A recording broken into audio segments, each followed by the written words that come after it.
বিশ্বনবীর উপর বেশি বেশি দুরূদ পড়া।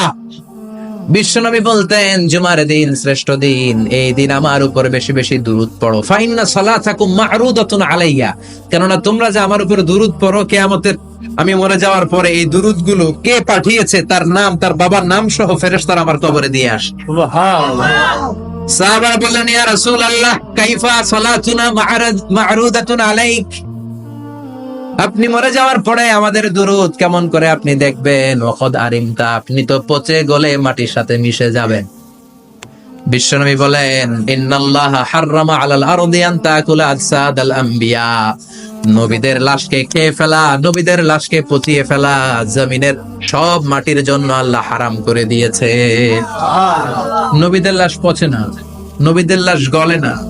যারাই বিশ্বনবীর উপর দুরূদ পড়বেন, আপনার নাম সহ, আপনার বাবার নাম সহ, মালাইকাতুস সাইয়াহিন, একদল ফেরেশতা আছে শুধু রাউন্ড দেয় গোটা ওয়ার্ল্ডে।